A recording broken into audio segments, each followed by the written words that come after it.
सुनने तो लाखों लोग आते हैं पर वोट क्यों नहीं देते, તો આખી વાત અલગ છે. એટલે ભાજપ ને ત્યાં જ હાર મળી છે કે જે સ્થાનિક નેતાઓ મજબૂત હોય. એટલે ભાઈ ભાજપ તો સત્તા ઉપર છે તો એ કઈ શું હોલસેલમાં લેવા બેઠી છે? જે જગ્યાએ કોંગ્રેસ અને ભાજપ નેક ટુ નેક લડતા હોય દેશમાં, અયોધ્યા જેવી જગ્યાએ પણ ભાજપનો પરાજય થયો. કોંગ્રેસ જે છે એ હાલ પોતાનું અસ્તિત્વ ટકાવી રાખવા માટે ગુજરાતની અંદર ખૂબ જોરોશોરોથી પ્રયાસ કરી રહી છે. કારણ કે ભારતીય જનતા પાર્ટી ઘણા લાંબા સમયથી ગુજરાતની અંદર સત્તા ભોગવી રહી છે અને હવે આમ આદમી પાર્ટી જે છે એ ધીરે ધીરે પોતાનું પ્રભુત્વ જે ગુજરાતની અંદર છે ને ખાસ કરીને ગુજરાતના સૌરાષ્ટ્ર અને સૌરાષ્ટ્રના જે ગામડાઓ છે એની અંદર વધારતી જઈ રહી છે.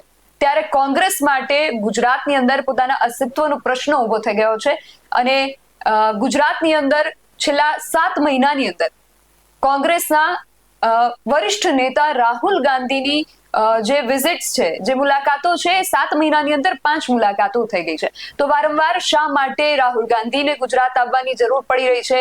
કોંગ્રેસને શા માટે પ્રદેશ પ્રમુખ બદલવાની જરૂરો પડી રહી છે? મલ્લિકાર્જુન ખડગે પણ ગુજરાતના પ્રવાસે આવ્યા અને પ્રશિક્ષણ શિબિરો જે છે એની શરૂઆત થઈ ગઈ છે. તો કોંગ્રેસ શા માટે એને આ કરવાની જરૂર પડી રહી છે અને કોંગ્રેસ આગળ ભવિષ્યમાં શું યોજનાઓ ઘડી રહી છે? ઘણા બધા પ્રશ્નો જે છે એ આવીને ઉભા રહ્યા છે અને આજે આપણે આ પ્રશ્નો ઉપર અને આ જે પરિસ્થિતિ ઊભી થઈ છે એના ઉપર વિશેષ ચર્ચા કરવી છે. અને આ ચર્ચા કરવા માટે આજે આપણી સાથે જોડાયા છે સંદેશના રેસિડેન્ટ એડિટર જયેશભાઈ ઠકરાર. જયેશભાઈ, BSIમાં આપનું ખૂબ સ્વાગત છે. નમસ્તે. કોંગ્રેસની અત્યારે જે ગુજરાતની અંદર જે પરિસ્થિતિ છે અને જે મજબૂતાઈથી પ્રયાસો થઈ રહ્યા છે પોતાનું અસ્તિત્વ બચાવવાના અને રાહુલ ગાંધીની જે મુલાકાત છે તેને લઈને સૌથી પહેલા તો તમારું શું માનવું છે? જુઓ, ઉર્દુમાં એક બહુ સરસ મજાનો શાયર છે કે વો સરફિરી હવાથી સંભલના પડા મુझे, વો સરફિરી હવાથી સંભલના પડા મુझे, મેં આખરી ચિરાગ થા જલના પડા મુझे. એમ કોંગ્રેસ માટે અત્યારે ખાસ કરીને જો ગુજરાતમાં જોઈએ તો ચારે બાજુથી વાવાઝોડું ફૂંકાતું હોય એવી પરિસ્થિતિ છે. કેમ કે પ્રમુખો વારંવાર બદલવા છતાં નથી કોઈ એવું સબળ નેતૃત્વ મળતું, નથી કોઈ પરિણામમાં ફેરફાર દેખાતો અને એના કારણે કોંગ્રેસ અને ભાજપ આ બંનેની જે લડાઈ તમે જુઓ તો એમાં આપણને ક્યાંક ને ક્યાંક એવું લાગે કે વન સાઇડેડ છે. ગમે તે ચૂંટણી હોય, તમે જોઈ લો, લોકસભાનું ઇલેક્શન હોય કે વિધાનસભાનું ઇલેક્શન હોય કે નાની નાની પંચાયતોનું ઇલેક્શન હોય કે કોઈ સહકારી બેંક હોય, તો મોટાભાગે કોંગ્રેસને કારમી પછડાટ મળી રહી છે. તો આવી પરિસ્થિતિમાં પોતાનો મોરચો હજુ તો કોંગ્રેસ સંભાળે એ પહેલા જ વિસાવદરની જે આપણે હમણાં પેટા ચૂંટણી જોઈ તો એમાં પણ ભાજપને હરાવવામાં આમ આદમી પાર્ટી આગળ રહી. ખરેખર તો વિસાવદરમાં એક જમાનામાં કોંગ્રેસનો દબદબો હતો.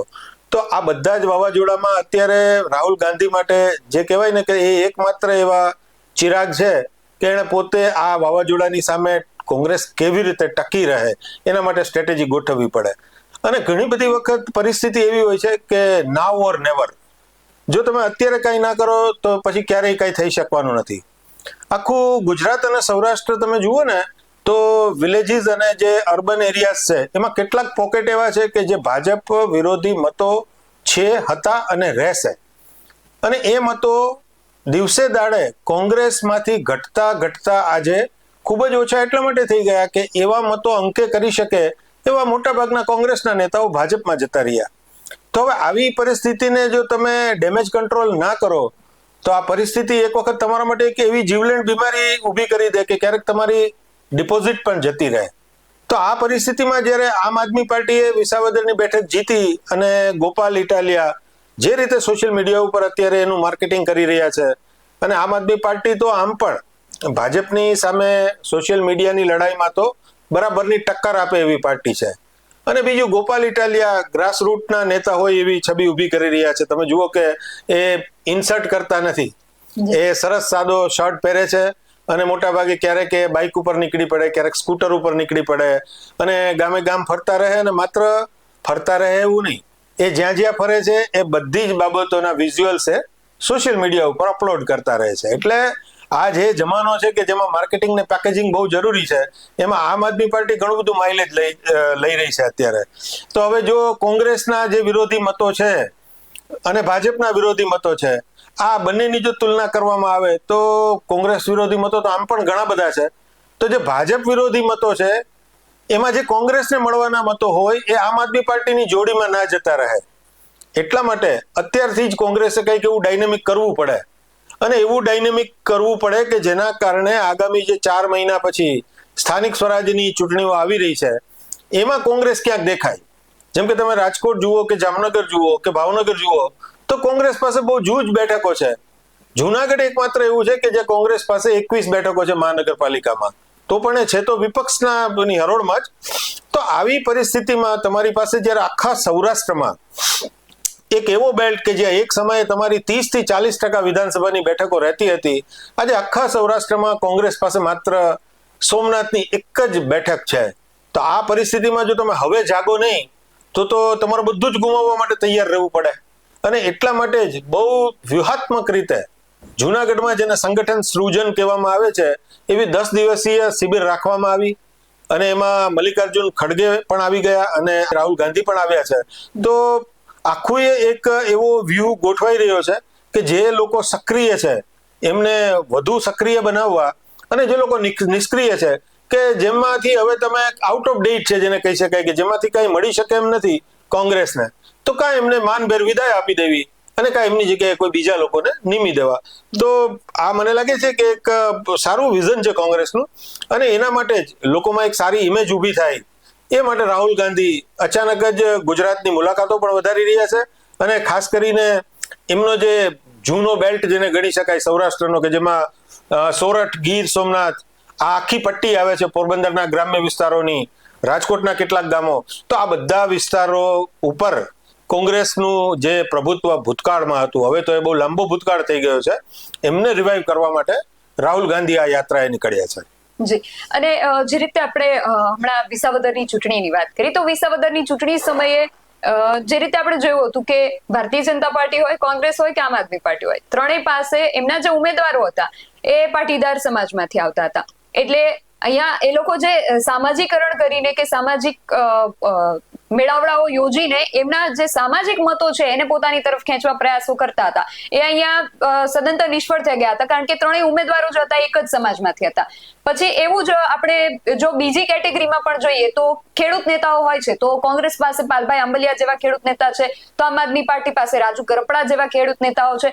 તો આ રીતે જ્યારે કાંટાની ટક્કર આવે તો કોંગ્રેસ પાસે એવા કયા નેતાઓ જે છે, અને જેને રાહુલ ગાંધી લગ્નના ઘોડા કહેતા હોય છે, એવા કયા નેતાઓ છે જેના પીઠબળ સાથે કોંગ્રેસ જે છે એ સૌરાષ્ટ્રમાં અને ગુજરાતમાં પોતાનું અસ્તિત્વ ટકાવી શકે છે?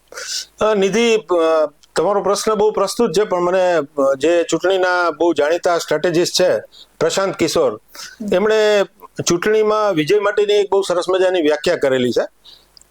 જે લોકો પાસે 2 એમ હોય, ડબલ એમ જેને કહેવામાં આવે છે, એવા લોકો મોટા ભાગે ચૂંટણી જીતતા હોય છે. તો આ 2 એમ એટલે, એક એમ એટલે કે તમારી પાસે કોઈ એક એવો મેસેજ હોવો જોઈએ કે જે એક વિશાળ માસને સ્પર્શે. હવે જ્યારે તમે ઇન્ડિયન ડેમોક્રેસીની વાત કરતા હોય, ભારતીય ઇલેક્શનની વાત કરતા હો, તો તમે કોઈ એક ધારાસભાની બેઠક કે લોકસભાની એક બેઠકને કેન્દ્રમાં રાખીને વાત ના કરી શકો. તમારે 140 કરોડની વસ્તીનો આ દેશ છે, એટલે ખાસા કરોડો લોકો કે જે બહુ વિવિધતા ધરાવે છે. મારો જે મુદ્દો હોય એ કદાચ પેરામ્બુદુરના લોકોનો મુદ્દો ના પણ હોઈ શકે. મને જે ટ્રાફિકની સમસ્યા લાગતી હોય તો કદાચ એ કેરળના કોચીમાં લોકોને આ સમસ્યા ન લાગતી હોય. તો ભારત બહુ વિશાળ દેશ છે, અને સોવેલેસ ગુજરાતમાં પણ એવું જ છે કે તમે ગુજરાત પણ અલગ અલગ ચહેરાઓ ધરાવે છે. તમે દક્ષિણ ગુજરાત અલગ છે, કાઠિયાવાડ અલગ છે, ઝાલાવાડ અલગ છે. તો તમારી પાસે એક એમ એટલે એક એવો મેસેજ હોવો જોઈએ કે જે લાર્જર સ્કેલમાં બહુ બધા લોકોને સ્પર્શતા હોય, લોકો એને સમજતા પણ હોય. અને બીજું, એ મેસેજ લોકો સુધી પહોંચાડે એવો મેસેન્જર તમારી પાસે હોવો જોઈએ. તમારી પાસે સારો મેસેજ છે, પણ બોલે છે કોણ? આજે સલમાન ખાનની મૂવી હોય તો સમજી શકાય કે તમારી પાસે એક અદ્ભુત મેસેન્જર છે. તો સલમાન ખાન એક મેસેન્જરના રૂપમાં સક્સેસફુલ જઈ શકે, પરંતુ એની ફિલ્મો પણ ક્યારેક પીટાઈ શું કરવા જાય છે? કારણ કે એમાં કોઈ મેસેજ નથી હોતો, તો પીટાઈ જાય છે. હવે આ એટલા માટે લાગુ પડે છે કે ભાજપ શા માટે અચાનક જ 2 ટર્મથી કોંગ્રેસ જીતતી હતી દેશમાં, અને 2014માં એક એવી વ્યક્તિ કે જે એને ક્યારેય લોકસભા જોઈ પણ નહોતી, એમના નેતૃત્વમાં શા માટે ભાજપ દેશમાં સુકાન સંભાળી શક્યો? શા માટે નરેન્દ્ર મોદી નામના એક વ્યક્તિ કે જેમણે પોતે પીએમ બન્યા પહેલા ક્યારેય લોકસભા નહોતા લડ્યા, જ્યારે સીએમ બન્યા એ પહેલા ક્યારેય એમણે પોતે ધારાસભાની ચૂંટણી પણ એ સીએમ બન્યા પછી લડ્યા હતા. તો આવી વ્યક્તિ કેમ જીતી ગઈ? તો કે એમની પાસે એક ઉમદા મેસેજ હતો. એ એવો મેસેજ હતો કે એ મેસેજ બધા સુધી પહોંચતો હતો. તો હું જરા સરળતાથી સમજાવું કે એની પહેલાની ચૂંટણીમાં ભાજપે દેશવ્યાપી મુદ્દો કાળા નાણાંનો ઉઠાવ્યો હતો કે ભાઈ અમે કાળું નાણું પરત લાવશું. આ મુદ્દો કોઈને સ્પર્શ્યો નહીં. બીજું, મેસેન્જર તરીકે લાલકૃષ્ણ અડવાણી હતા. તો રામ મંદિર, બાબરી મસ્જિદ ઇશ્યુ વિશે એમને પોપ્યુલારિટી મળી, પણ આ મુદ્દા વિશે લોકોએ એમને સ્વીકાર્યા નહીં. જ્યારે નરેન્દ્ર મોદી પોતે મેદાનમાં ઉતરે છે અને જે હિન્દુત્વની વાત સાથે મેદાનમાં ઉતરે છે, બધાને સ્પર્શે છે. હવે તમે 2019ની ચૂંટણી પણ જુઓ, બાય એન્ડ લાર્જ આમ કોઈ મુદ્દા નહોતા, અને પછીથી જે રીતે દેશ દાજનો મુદ્દો રજૂ કરવામાં આવે છે, તો આ બધા મુદ્દા લોકોને સ્પર્શતા હોય છે અને લાર્જર સ્કેલ ઉપર સ્પર્શતા હોય છે. અને જ્યારે એક મેસેન્જર એ વાત કરતો હોય તો લોકોને વધારે સ્પર્શે છે. Unfortunate part in Congress is that કે કોંગ્રેસ પાસે મેસેજ નથી એવું નથી, લોકોને સમસ્યા નથી એવું નથી. રાજકોટમાં એટલા બધા ખાડા છે કે લોકો પરેશાન છે, પણ કોંગ્રેસના નેતાએ એ મુદ્દાને લઈને આંદોલન કરશે તો લોકો એમની સાથે જોડાતા નથી. આ વરવી વાસ્તવિકતા છે. મોંઘવારી લોકોને નડે છે, બેરોજગારી લોકોને નડે છે, લોકો ખૂબ બૂમો પાડે છે. પાનના ગલ્લા ઉપર ઘણા બધા આ ટોપિક ઉપર ચર્ચા કરશે, પણ મોટાભાગના લોકોને એ ખબર નથી કે કોંગ્રેસના પ્રમુખ અત્યારે કોણ છે. તો મૂળ વાત એ છે કે તમારી પાસે કોઈ એવો ફેસ હોવો જોઈએ કે જે લોકો સુધી જાય તો લોકો એમને ઓળખતા હોય. આમ આદમી પાર્ટીએ જે કર્યું કે અરવિંદ કેજરીવાલને એક ફેસ બનાવવામાં આવ્યા. એક સીધો સાદો સિમ્પલ માણસ તમારી વચ્ચે આવે છે, સરળતાથી બહુ વાતો કરે છે. ભલે એના હેતુ પણ સામેવાળા જેવા જ હોઈ શકે, પણ એક મેસેન્જર તરીકે તમારા દિલમાં એની વાત ઉતરતી હોવી જોઈએ. જેવું સામાન્ય જનમાનસમાં છે કે આપણે ઘણા બધા લોકો તો આપણે ત્યાં કથાકારો છે, વક્તાઓ છે, પણ કેટલાક લોકો એવા હોય છે કે જે કાંઈ પણ બોલે તો આપણા હૃદય સુધી સીધું ઉતરતું હોય છે. તો રાજકારણમાં પણ આવું જ છે. એટલે આજે પણ તમે જુઓ કે મોદી કાંઈ પણ બોલશે તો લોકો એમને સિરિયસલી લેશે. એક સમય એવો હતો કે અમેરિકાના પ્રમુખોની આવી છબી હતી, પણ હવે તમે ડોનાલ્ડ ટ્રમ્પને જુઓ કે એને પોતે છે અદ્ભુત પોસ્ટ ઉપર, એ જગતના જમાદાર છે, પણ પરિસ્થિતિ એવી છે કે એણે એટલા મેસેજ ડિલિવર કર્યા છે કે આજે લોકો એના મેસેજ ઉપર ભરોસો કરતા નથી. તો લોકો પોતે મેસેન્જર અને મેસેજ બંનેને જોતા હોય છે. એટલે કોંગ્રેસ પાસે અત્યારે દુકાળ જો હોય તો એ નેતાગીરીનો દુકાળ છે. અત્યારે પાલ આંબલિયા છે એ ખેડૂતોના મુદ્દાને લઈ અને ખંભાળિયા પાસેથી અવાજ ઉઠાવે છે, પણ કોંગ્રેસના બીજા પ્રશ્નો એવા છે કે પાલ આંબલિયાને ચૂંટણી આવશે ત્યારે ટિકિટ આપતા નથી. એટલે એવા લોકો જે અભ્યાસુ લોકો છે કે એક સમયે અર્જુનભાઈ મોઢવાડિયા છે, એ એમની થિંક ટેન્ક ગણાતા, હવે ભાજપમાં જતા રહ્યા છે. તો આવા લોકો કે જે પોતે મોટી વોટ બેંક ધરાવતા હતા, એવા લોકો અત્યારે કોંગ્રેસમાં નથી. વિઠ્ઠલભાઈ રાદડિયા એક વખત એક અવાજ કરતા ને 1 લાખ લોકો ભેગા થતા, આજે એવા નેતા નથી. આજે તમારે રાહુલ ગાંધી જુનાગઢમાં આવે છે તો અનફોર્ચ્યુનેટ પાર્ટી છે કે આખા સોરઠમાં કોંગ્રેસની વિધાનસભાની એક બેઠક ના હોય, જુનાગઢમાં લોકસભાની બેઠક ના હોય, તો રાહુલ ગાંધી આવે ત્યારે લોકોને ભેગા કરવા માટે કોંગ્રેસને નાકે દમ આવી જાય એવી પરિસ્થિતિ છે. તો આ બધી પરિસ્થિતિ છે, આ બધા પક્ષો સાથે થતું હોય છે. એવું નથી કે આ કોંગ્રેસ સાથે જ થાય. અને 20 વર્ષની હારને પચાવવી બહુ મુશ્કેલ હોય છે. જ્યારે તમારે સતત 2 દાયકાથી વિપક્ષમાં રહેવાનું હોય ત્યારે ઘણા બધા લોકો ડૂબતી નાવને છોડીને જતા જ રહેતા હોય છે. તો આ એક મુશ્કેલ પરિસ્થિતિ છે કોંગ્રેસ માટે. અને સામે જ્યારે આમ આદમી પાર્ટી પણ એટલા જ જોશથી મેદાનમાં છે, ત્યારે કોંગ્રેસ માટે અત્યારે ડુ ઓર ડાઈ એના જેવી પરિસ્થિતિ છે. જી, અને તમે જે રીતે મુદ્દાઓની વાત કરી કે મુદ્દાઓ પણ હોવા જોઈએ, એટલે કે મેસેજ પણ હોવો જોઈએ અને મેસેન્જર પણ હોવું જોઈએ, તો અત્યારે કોંગ્રેસ જે એક મુદ્દો લઈને આવી છે વોટ ચોરીનો, તો આ વિશે તમારું શું માનવું છે? Yes, excellent. મુદ્દા તો ઘણા બધા હોય છે, પણ મુદ્દા લોકોમાં કેવા ક્લિક થાય છે એનું રાજકીય રીતે ખૂબ જ મહત્વ ગણાય છે. જેવી રીતે ટેલિવિઝનમાં શો ગમે એવા આવે, પણ ટીઆરપી કેટલો છે એ બહુ મહત્વનું છે, કે ન્યૂઝપેપરમાં રીડિંગ કન્ટેન્ટ કેટલું છે એ મહત્વનું છે. એટલે જેના માટે પેલું કહે છે કે જો ચલ ગયા વહી શહેર, એમ એવું નથી કે રાહુલ ગાંધીએ આ એક જ મુદ્દો ઉઠાવ્યો, ઘણા બધા મુદ્દા ઉઠાવેલા છે અને ઘણા નથી પણ ચાલ્યા. પણ આ મુદ્દો એટલા માટે ચાલ્યો કે આ મુદ્દાની અંદર દમ છે. અને રાહુલ ગાંધીને એ માટે તો ક્રેડિટ આપવી જ પડે કે એણે અગાઉ પણ, તમે જ્યારે ચાઇના અને ભારત વચ્ચે વિવાદ ઉભો થયો અને ભારત સરકાર એ મુદ્દાને છુપાવતી હતી કે ચીને આપણી જમીન ઉપર કબજો કર્યો છે કે કેમ, ત્યારે રાહુલ ગાંધીએ સંસદમાં ત્યારે જ કહેલું કે આપણે આ જે અત્યારે જે થયું છે એમાં ચીને આપણી સાર્વભૌમત્વને નુકસાન પહોંચાડ્યું છે.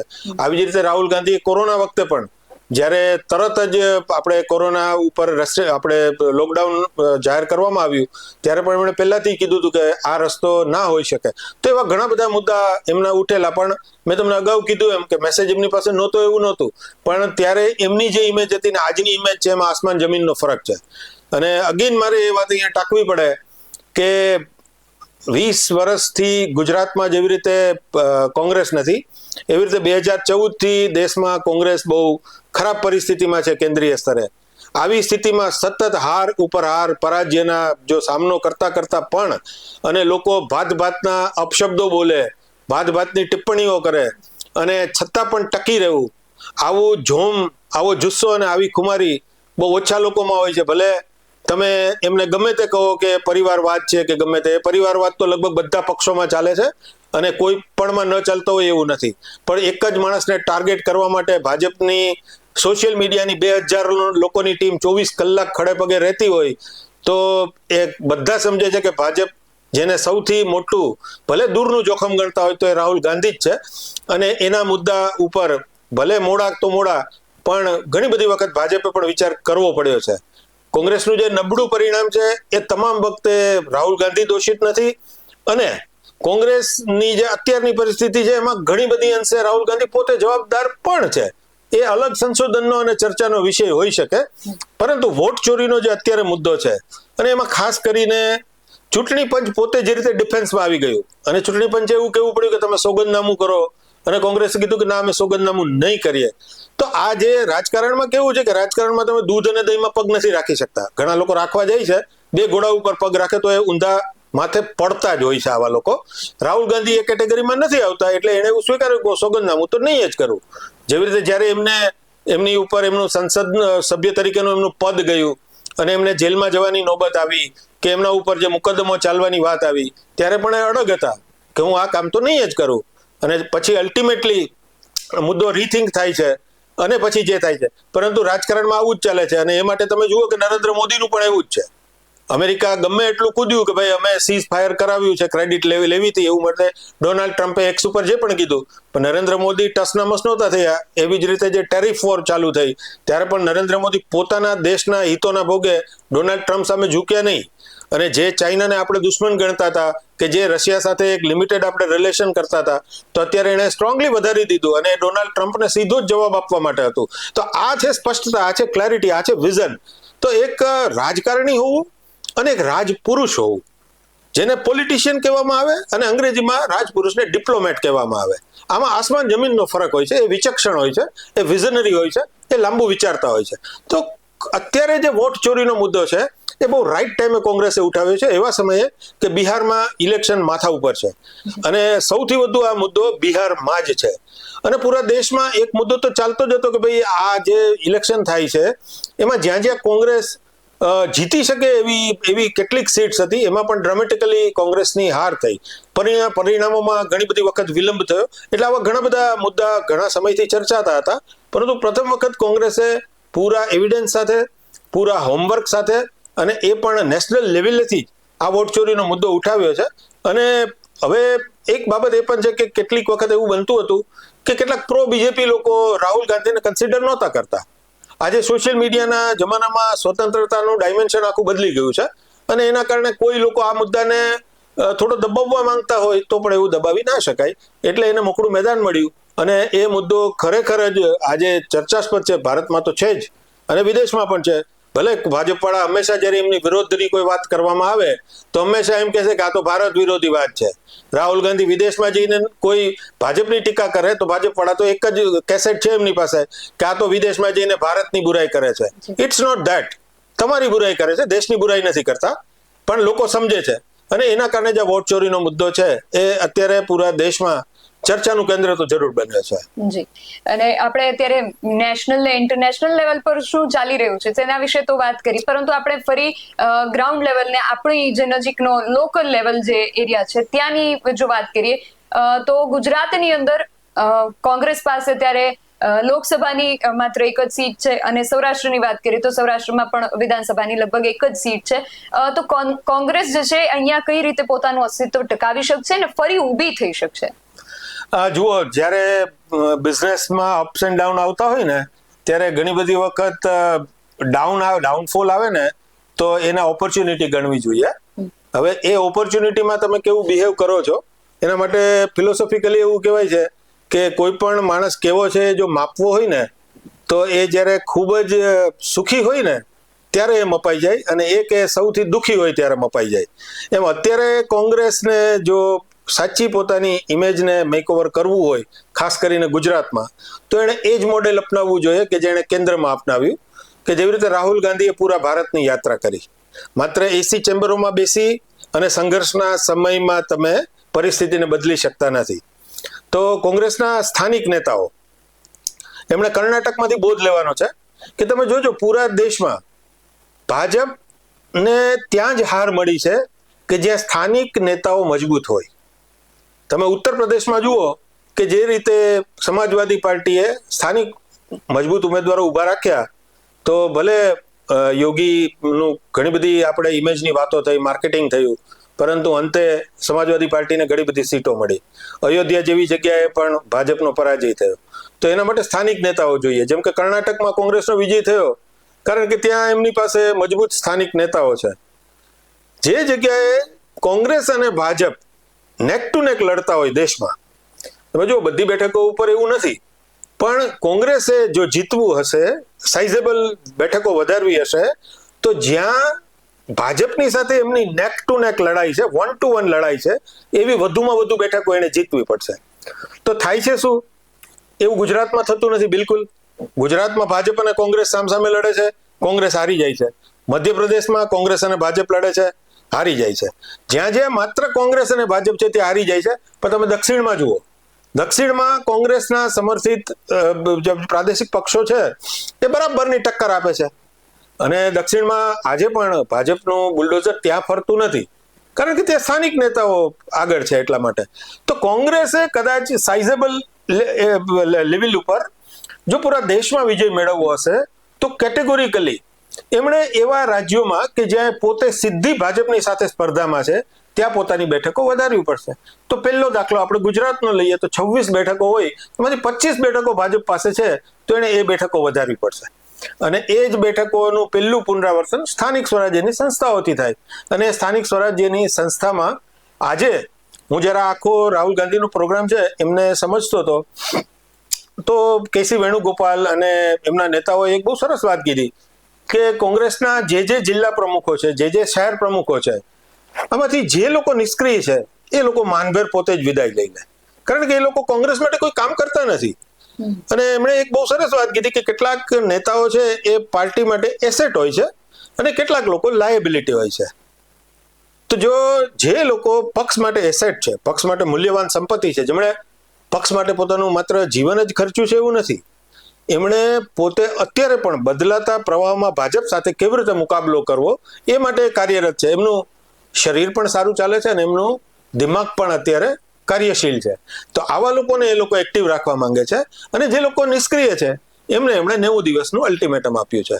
તો આ તમે જે અગાઉ વાત કરી ને કે પેલા ઘોડાઓ, એમાં લગ્નના ઘોડા અને રેસના ઘોડા, માત્ર ડાયલોગ હોય તો એ ડાયલોગમાં ઠીક લાગે એવું નથી, પણ પાર્ટી લેવલે ત્યારે તમારે જો આવા ઓપરેશન કરવા હોય, અને એ પણ એવા રાજ્યમાં કે જ્યાં તમે 20 વર્ષથી સત્તા ઉપર નથી, તો તમે કોને કાઢશો?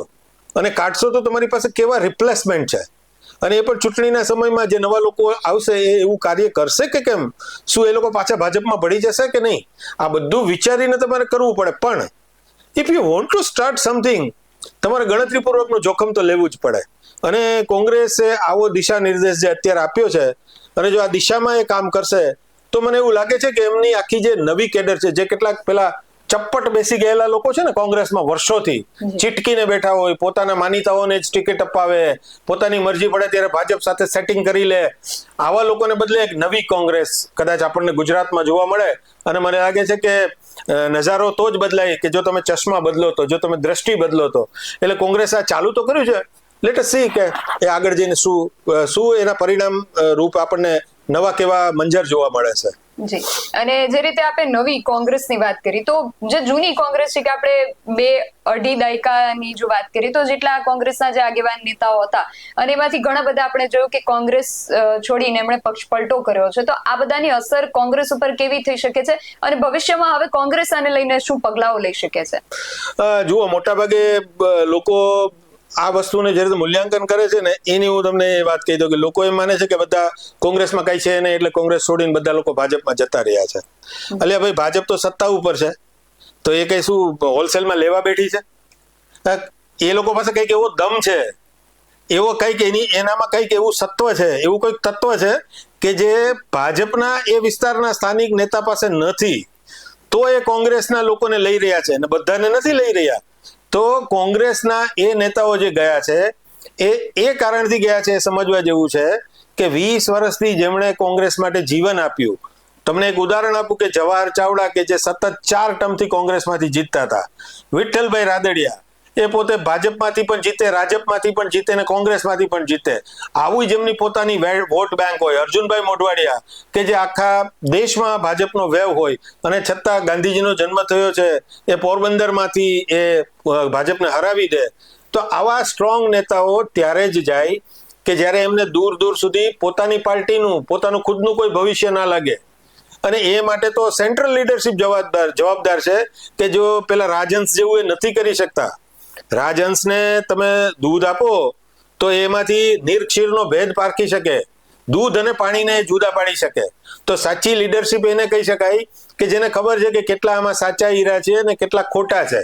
તો એ ભેદ પારખવામાં કોંગ્રેસની સેન્ટ્રલ લીડરશિપ નિષ્ફળ ગઈ. એટલે આ જુજારુ નેતાઓએ અંતે શું કરવું પડ્યું કે એમણે જોયું કે ભાઈ અહીંયા 20 વર્ષથી તો કોંગ્રેસ છે નહીં, મારી ઉંમર અત્યારે 60 વર્ષની કે 65 વર્ષની તો થઈ ગઈ છે, હવે પછીની ચૂંટણીમાં હું ફરી જીતું, પણ અહીંયા તો કોંગ્રેસ આવવાની નથી, તો પછી હું શું કરીશ, મારું શું થશે? અને પક્ષ તો બીજું કઈ મદદ કરતો નથી, ઉલટાનું બીજેપી પોતે આવા ધારાસભ્યો પ્રત્યે કિન્નાખોરી રાખે છે. કેમ કે એ લોકો પોતાના કામ ધંધા કરતા હોય, બિઝનેસ કરતા હોય, તો ત્યાં અથવા તો એના વિસ્તારમાં પ્રજાના કામોની જે ગ્રાન્ટ હોય એમાં ભાજપ મોડું કરે. તો આ બધા સમીકરણોને જોઈને લોકો પક્ષને છોડતા હોય છે. પણ જેવી સફળતા મળે ત્યારે કોન્ફિડન્સ વધતો હોય છે. એમ જેવું આ વખતે તમે જુઓ કે છેલ્લી ચૂંટણીમાં કોંગ્રેસનું પરિણામ સુધર્યું, તો કોંગ્રેસના જ લોકોનો ઉત્સાહ વધી ગયો. અને જે ઘણા બધા લોકો એવું માનતા હોય છે ને કે જેની પાસે કોઈ પોલિટિકલ વિશ્લેષણ નથી કે ભાઈ હવે આ તો બધું ભાજપ જ છવાઈ ગયેલું છે ને કોંગ્રેસ તો ક્યાંય આવે જ નહીં. સંજોગોને બદલાતા પોલિટિક્સમાં કોઈ વાર લાગતી નથી. સંજોગો ગમે ત્યારે બદલાઈ શકતા હોય છે. This is same like sports. આપણને ઘણી બધી વખત એમ લાગતું હોય કે આ મેચ અહીંયાથી તો હવે ટર્ન લેશે જ નહીં અને બાજી પલટી જતી હોય છે. કેમ કે બાજી પલટવા માટે આપણને દેખાય એવા જ 1-2 કારણો નથી હોતા. There are many reasons. અને ભૂતકાળમાં આપણે જોયું છે કે કોઈ કદી ક્યાંય કાયમી હોતું નથી. તો વસ્તુઓ બદલાતી હોય છે. એવા સમયે તમે સંગઠનમાં કેટલા મજબૂત છો. તો અત્યારે જે રાહુલ ગાંધીએ કરવા જેવું કામ છે અને કોંગ્રેસે જે કરવા જેવું કામ છે એ એમણે એમના સંગઠનને મજબૂત બનાવવાની જરૂર છે. 24/7 ભાજપ જેમ ઇલેક્શન મોડમાં છે અને એમાં કોઈ નૈતિકતાના ધારાધોરણો નથી. વાતો બધી જે થતી હોય એ થતી રહે, પરંતુ જ્યારે બાર્ગેન કરવામાં આવે, હોર્સ ટ્રેડિંગ કરવામાં આવે, જ્યારે કોંગ્રેસના ધારાસભ્યોને ખરીદવામાં આવે, જ્યારે તમારી લાર્જેસ્ટ મેજોરિટી છે ત્યારે પણ તમે કોંગ્રેસના લોકોને તોડો છો. તો આમાં કોઈ નૈતિકતા તો છે નહીં. પણ એના માટે ભાજપ જવાબદાર નથી. કોંગ્રેસ વાળા પણ જ્યારે આવી વાતો કરતા હોય ત્યારે હું હંમેશા એવું કહું છું કે તમારા માણસો જતા રહે તો એના ગુનેગાર તો તમે જ છો. ભાજપ હંમેશા એમ કહે છે કે મજબૂત વિપક્ષ હોવો જોઈએ, પણ મજબૂત વિપક્ષ હોવો જોઈએ કઈ ભાજપની જવાબદારી નથી, એ તો કોંગ્રેસની જવાબદારી છે. એ તો પોતે કોંગ્રેસ જીતશે તો મજબૂત વિપક્ષ થશે. કોઈ ખેરાતમાં તો ભાજપ કઈ 50 સીટ નથી આપી દેવાનું. એટલે આ ડાયમેન્શનને સમજવાની જરૂર છે. એટલે ગ્રાસ રૂટ ઉપર તમારે સંગઠનને મજબૂત બનાવવું પડે, નેતાઓએ લોકોની વચ્ચે રહેવું પડે, ગામે ગામ જવું પડે અને પૂરા દિલથી જવું પડે, પૂરી શ્રદ્ધા સાથે જવું જોઈએ કે મારે કોંગ્રેસને ઊભી કરવી છે. અને આવા નેતાઓ જેમ ભાજપમાં પણ આવા ડેડિકેટેડ નેતાઓ છે એમ કોંગ્રેસમાં પણ છે. હવે એવા લોકોને જો પ્રોપર જગ્યાએ પ્રોપર ચેનલાઇઝ કરવામાં આવે તો મને લાગે છે કે એક જરૂરથી લોકો તો ઘણા બધા પ્રશ્નોથી ઘેરાયેલા છે, એનો અવાજ એક સારી રીતે ઉઠી શકે એવું પ્લેટફોર્મ તો કોંગ્રેસ બનાવી જ શકે.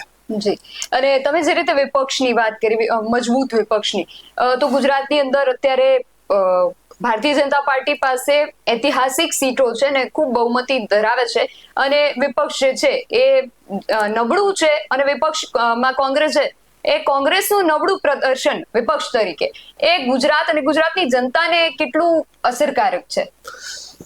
નિધિબેન, સૌથી મહત્વની બાબત છે ગુજરાતની જનતાને શું, હમણાં આપણે આપણી ગાડી લઈને બહાર નીકળશું રસ્તા ઉપર તો જે ખાડા રસ્તામાં આવે છે ત્યારે હું યાદ કરું કે મારા રાજ્યમાં ભાજપનું 20 વર્ષથી શાસન છે, તો મારે આવા ખાડા શા માટે સહન કરવા જોઈએ? શા માટે આપણે નાની નાની બાબતોમાં અધિકારીઓના ગુલામ થવું જોઈએ? શા માટે આપણા લોકોએ એવા પ્રશ્નો છે કે જેમાં ઘણા બધા રાજ્યો આપણા દેશમાં જ એવા છે કે જ્યાં પ્રાથમિક માધ્યમિક શિક્ષણ ફ્રી મળે છે, તો જ્યાં તમે 20 વર્ષથી સત્તા સંભાળતા હો ત્યાં લોકોને સારું શિક્ષણ નિઃશુલ્ક ધોરણે કેમ ના આપી શકો? શા માટે આજે પણ તમે હોસ્પિટલમાં જાઓ છો, મા અમૃતમ કાર્ડનો ઇતિહાસ કઈ બહુ જૂનો નથી, અને એમાં પણ તમે ઘણા બધા એવા નિયમો રાખ્યા છે કે બધી જ બીમારીઓમાં એ લાગુ પડતું નથી. તો તમે શા માટે એવી જનતા કે જેણે તમને 20 વર્ષથી સત્તા સ્થાને બેસાડ્યા છે, તો તમને એવા કયા કામો કે જ્યારે ગુજરાતની બહાર જાય તો કોલર ઊંચા રાખીને પૂરા દેશને કહી શકે કે અમે 20 વર્ષથી ભાજપને સત્તા ઉપર બેસાડ્યા છે, તો એના બદલામાં ગુજરાતમાં એવી સુવિધા છે કે જે આખા દેશમાં ક્યાંય મળતી નથી. એવી એક પણ સુવિધા હું માનતો નથી ગુજરાતની સરકાર લોકોને આપી શકી હોય. હા, ઘણી બધી યોજનાઓ છે, ઘણા બધા કામો થયા છે, કામો નથી થયા એવું નથી. અને કોંગ્રેસની તુલના કરવામાં આવે, એ તુલનાના કારણે જ લોકો ગભરાઈને ભાજપને મત આપે છે, કેમ કે જ્યારે સત્તા સ્થાને કોંગ્રેસ હતી ત્યારે એણે પણ ખૂબ જ નબળો દેખાવ કરેલો. જાહેર સુવિધાઓ માટે લોકો હેરાન થતા હતા, લોકોને પૂરી ગામે ગામ જવા માટે બસો નહોતી મળતી, ટ્રેનો નહોતી મળતી, રસ્તાઓ તૂટેલા હતા, આ બધા પાણી નહોતું મળતું અને ઘણી બધી સમસ્યાઓ હતી. આજે પણ વાત જ્યારે કોઈ એમ કહે કે ભાજપની ટીકા, તો ટીકા એટલા માટે થાય કે સત્તા સ્થાને એ લોકો બેઠા છે, તો ટીકા તો એમની જ થવાની. અને એમની ટીકા કરવી વ્યાજબી એટલા માટે પણ છે કે તમે 2.5 દાયકાથી તમને કોઈ ચૂંટે તો એ વ્યક્તિને તમે શું આપો છો? એ બહુ મહત્વનો પ્રશ્ન છે અને એમાં તમારી ખૂબ જ બધી ઉદારતા હોવી જોઈએ. તમે રાજકોટને all India institute of medicines આપી, પરંતુ આપી દીધા પછી ક્યારેય કોઈએ ચેક કર્યું છે કે ત્યાં શું ફેસિલિટી મળી રહી છે, શું કામ થઈ રહ્યા છે, કેટલો બધો ભ્રષ્ટાચાર થઈ રહ્યો છે આટલી મોટી સંસ્થામાં, અને આટલે દૂર કેટલા દર્દીઓ એનો લાભ લે છે? તમે કહેવા માટે તો કરોડો રૂપિયાના ખર્ચે રાજકોટને ઇન્ટરનેશનલ એરપોર્ટ આપી દીધું, પણ રાજકોટવાસીઓને શું મળ્યું? રાજકોટવાસીઓને મહિનાઓથી 40 કિલોમીટર દૂર જવું પડે છે. મારે મુંબઈ જવું હોય તો મારે 1200 રૂપિયાની બીજી ટેક્સી કરીને હીરાસર જવું પડે છે, તો મને શું ફાયદો મળ્યો? હું આરામથી 15 મિનિટ પહેલા મારા ઘરેથી નીકળતો હતો અને રેસકોર્સ પાસે જે ડોમેસ્ટિક એરપોર્ટ હતું અને આરામથી મુંબઈ જઈ શકતો હતો, બેંગલુરુ જઈ શકતો હતો. તો આ ઇન્ટરનેશનલ એરપોર્ટ કરીને તમે મને શું ફાયદો આપ્યો? ઇન્ટરનેશનલ ફ્લાઇટ તો તમે ઉડાડતા નથી. અને જે એરપોર્ટ બનાવ્યું છે એમાં શું ઇન્ફ્રાસ્ટ્રક્ચર છે? તો તમે ખરેખર જ 20 વર્ષથી છો તો સિવિલ હોસ્પિટલમાં દેખાવું જોઈએ કે 20 વર્ષ એટલે શું હોય. હું જ્યારે બહાર નીકળું તો મને રસ્તા ઉપર દેખાવું જોઈએ. ગામડામાં રહેનારા લોકોને પોતાની સલામતી માટે દેખાવું જોઈએ કે કોઈ રાત્રે પણ જાગે છે. તમે જ્યારે ચૂંટણી આવે ત્યારે એમ કહો કે એક પોસ્ટકાર્ડ લખજો તમારા ભાઈને, અને બેન તમારો ભાઈ આવી જશે. તો બહેનો ઉપર જેટલા બધા અત્યાચાર થાય છે, શું થઈ રહ્યું છે? આજે જાહેર સુવિધાની બાબતે ખાસ કરીને 2 જ બાબતો, બીજું કશું જ નહીં, પણ લોકોને સૌથી મોટી ઉપાધિ હોય તો શિક્ષણ અને સ્વાસ્થ્યની છે. તો ગુજરાતને તમે એનાથી મુક્ત કરી દો, એ ચિંતાથી મુક્ત કરી દો. જો 20-25 વર્ષથી તમે છો, આવો રેકોર્ડ બીજા કોઈ સ્ટેટમાં તો છે નહીં. તો આ તુલના છે. અને આવું એટલા માટે પણ થતું નથી કે આપણી પાસે કોઈ મજબૂત વિપક્ષ નથી. જો મજબૂત વિપક્ષ હોય તો એ મજબૂતીથી મુદ્દા ઉઠાવે, લોકોને એમને સમર્થન મળે. આજે લોકોને એવું લાગે કે હમણાં રાજકોટમાં 8મી સપ્ટેમ્બરથી હેલ્મેટને ફરજિયાત અમલી કરવામાં આવશે, એવું 1 મહિનાથી ગાય વગાડીને જાહેર કરવામાં આવ્યું. ઓકે, તમારી પોલિસી છે કે તમે માનો છો કે લોકોએ હેલ્મેટ પહેરવી જોઈએ, તો તમે 1 મહિનાથી એનું શરૂઆત તમે કરી, રેલીઓ કાઢી અને મેન્ટલી લોકોને પ્રિપેર્ડ કર્યા કે તમે હેલ્મેટ હવે તમારે પહેરવી જ પડશે. હવે શહેરના હજારો લોકોએ હેલ્મેટ ખરીદી લીધી, પહેલા જ દિવસે 3500 લોકોને દંડ થઈ ગયો, અને પછી અચાનક જ બીજા દિવસે આપણા ધારાસભ્યોને શું થાય છે, સરકારને મળે છે અને કહે છે કે ભાઈ આટલું બધું કડક તો ના ચાલે, થોડું હળવું કરવું જોઈએ. હળવું કરવું જોઈએ તો પોલીસ છે એ તો પોલિટિશિયન્સની જાણે પપેટ હોય એમ ઉપરથી ઓર્ડર આવ્યો એટલે એ લોકો ઢીલા પડી ગયા. એટલે શું થયું અંતે? મેં હેલ્મેટ લીધી હતી, મેં હેલ્મેટ પહેરી હતી, મારો શું વાંક? મેં તો માની લીધું કે સરકારનો ઓર્ડર છે, મારે માનવો જોઈએ. તો એના કારણે મને બહુ ખૂંચે છે કે તમારી પોલિસી એવી શા માટે બનાવો છો? જો તમે ખરેખર જ નિયમ લાગુ પાડો છો અને જો એ લાર્જર સ્કેલમાં સારો છે, તો તમે પોતે નેતાઓ કે જે અઠવાડિયા પહેલા એમને ખબર હતી કે હેલ્મેટ ફરજિયાત બને છે, તો એમણે પહેલાથી જ સરકાર સાથે બેસીને રિવ્યુ કરવું જોઈએ ને કે આનો અમલ કઈ રીતે કરવો છે. હવે તમે ઈ મેમોના નાટક કરો છો, અને જે લોકો નથી પહેરતા, મારી બાજુમાં રહેનાર વ્યક્તિ હેલ્મેટ નથી પહેરતો અને મારે હેલ્મેટ લેવી પડે છે, તો મને તકલીફ તો થવાની છે ને. તો આ પ્રોબ્લેમ છે. આવું ના થવું જોઈએ. ગુજરાત જેવું જે સ્ટેટ હોય અને જ્યાં અગેન કહું છું કે 25 વર્ષ તમારી સત્તા હોય, તો તમે ખરેખર જ ધારો ને તો ચોમાસું ગમે એટલું આવે, એક રોડ ના તૂટવો જોઈએ. અને એવા રોડ બીજા સ્ટેટમાં છે, નેશનલ હાઈવેઝ પણ એવા બને છે. તો તમે એવા થર્ડ ક્લાસ રોડ શા માટે બનાવો છો? એવા થર્ડ ક્લાસ બ્રિજ શા માટે બનાવો છો કે જે વારે વારે તૂટી જાય? અને તમે એવા કયા કોન્ટ્રાક્ટરોને સજા કરી દીધી કે જેણે સેંકડો લોકો દુર્ઘટનામાં જેના પાપે મર્યા છે? તો એ સ્પષ્ટ રીતે બનાવે છે કે અગ્નિકાંડ એક વખત થઈ ગયો, એની પહેલા દુર્ઘટનાઓ બની ગઈ, પણ તમે એક પણ વખત એવી ગેરંટી નથી આપી શકતા કે હવે બીજી વખત જો આવું બનશે ને તો હું રાજીનામું આપી દઈશ. આવું કહેવાની તમારી નૈતિક હિંમત છે નહીં, અને એવું શાનદાર કામ કરાવી શકવાની કાં તો તમારી પાસે કુને નથી અને કાં તો તમારી દાનત નથી. જી, અને આ જે બધા પ્રશ્નો છે એ તો ચોક્કસથી આપણે ચર્ચાનો વિષય છે, લાંબી એવી ચર્ચા આમાં પણ થઈ શકે છે. પણ અહીંયા આપણો જે પ્રશ્ન હતો કે વિપક્ષ મજબૂત ન હોવાના કારણે આ બધા જે પ્રશ્નો છે એનાથી પ્રજા પરેશાન છે. અને અત્યારે આપણે જે ચર્ચાનો મુખ્ય મુદ્દો છે કે કોંગ્રેસ, તો કોંગ્રેસની ચર્ચા પર આપણે ફરી એકવાર આવીએ. અને અંતિમ એક મને પ્રશ્ન થાય છે કે અત્યાર સુધી પહેલા કોંગ્રેસની સત્તા હતી, પછી ધીમે ધીમે કોંગ્રેસની ક્યાંક કઈક ચૂક રહેતી હશે ને જેનાથી લોકો, પ્રજા જે છે પરેશાન થઈ અને ભાજપ તરફ વળ્યા.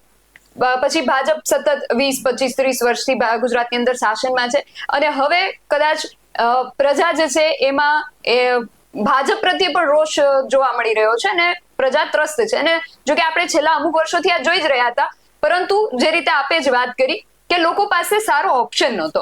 એમને એવું લાગતું હતું કે કોંગ્રેસ અત્યાર સુધી હતી, કોંગ્રેસ કંઈ કરી શકી નથી, અને કોંગ્રેસના ઓપ્શનમાં ભાજપ છે એટલે ન છૂટકે ભાજપને મત આપવું, એવું ઘણા લોકો માનતા હતા. અને હવે કદાચ ધીમે ધીમે આમ આદમી પાર્ટી જે રીતે પોતાનું પ્રભુત્વ વધારી રહી છે, તો હવે સત્તા પક્ષમાં ભારતીય જનતા પાર્ટી છે અને વિપક્ષમાં કોંગ્રેસ છે, જેની ઉપર ધીમે ધીમે આમ આદમી પાર્ટી જે છે એ પોતાનું પ્રભુત્વ વધારી રહી છે. તો હવે કોંગ્રેસ માટે સત્તા પક્ષની લડાઈની સાથે સાથે વિપક્ષમાં ટકવા માટેની પણ લડાઈ જે છે એ ઊભી થઈ ગઈ છે. તો એના વિશે તમારું શું માનવું છે, એને કોંગ્રેસ કઈ રીતે ટકાવી શકશે? નિધિ, આ ખૂબ જ સારો પ્રશ્ન છે, કેમ કે કોંગ્રેસ માટે સત્તા સ્થાને બેસવું તો હજુ દૂરની વાત છે, પણ પોતાનું વિપક્ષનું પદ ટકાવી રાખવું એ પણ બહુ મુશ્કેલ છે. અને છેલ્લી વિધાનસભાની ચૂંટણીમાં આપણે જોયેલું કે આમ આદમી પાર્ટીને માત્ર સૌરાષ્ટ્રમાંથી જ 5 બેઠકો મળેલી, કોંગ્રેસ કરતા વધુ. તો આ મજબૂત જે સંઘર્ષ કરવો પડે એવી પરિસ્થિતિ છે કોંગ્રેસ માટે. અને ખાસ કરીને એવા સમયે કે આ માત્ર વિસાવદરની બેઠક જ આમ આદમી પાર્ટી જીતી એવું નથી. ઘણી બધી વખત એવું હોય છે કે કોઈ એક વ્યક્તિ એવી આવી જતી હોય છે પાર્ટીમાં કે પાર્ટીનો નવો અવતાર કરી દેતી હોય છે.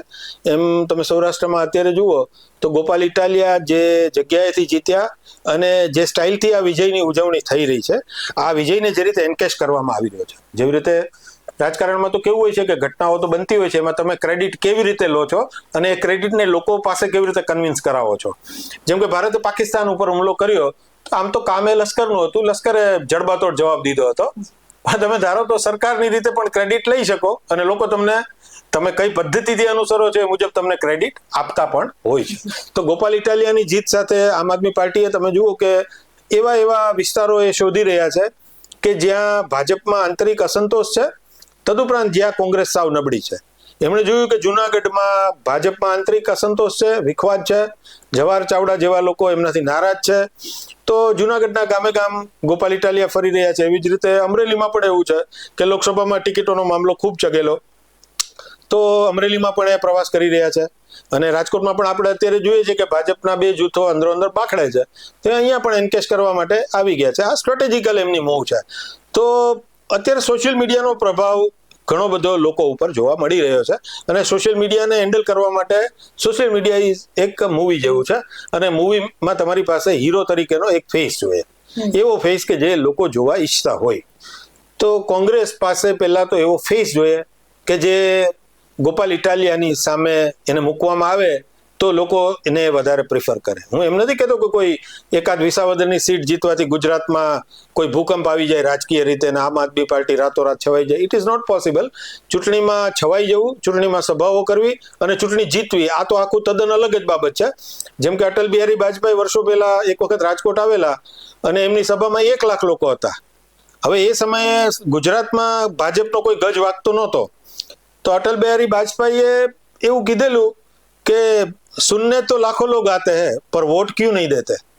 તો આખી વાત અલગ છે. એટલે જો ચૂંટણી જીતવી હોય તો આમ આદમી પાર્ટીએ સંગઠનને મજબૂત બનાવવું પડે અને 182 બેઠકો ઉપર એવા ઉમેદવાર જોઈએ અને વિશાળ વિસ્તાર હોય છે અને એનું આખું બૂથનું મેનેજમેન્ટ કરવાનું હોય, એને ખર્ચાળ પણ છે અને સંગઠનની રીતે પણ બહુ મહત્વનું છે. પણ આ દેશની હંમેશા એક તાસીર રહી છે કે આપણે સેફોલોજીની રીતે ગમે તે ગણતરી માંડીએ, જો લોકોના મનમાં કોઈ મુદ્દો આવી જાય ને, લોકોના મનમાં કોઈ સત્તા પક્ષથી કોઈ એવી નારાજગી આવી જાય, કોઈ એમના મનમાં ધિક્કાર જન્મે, તો એ જ્યારે વોટિંગ કરતા હોય છે ને ત્યારે કોઈને જીતાડવા માટે વોટિંગ નથી કરતા, કોઈને હરાવવા માટે કરે છે.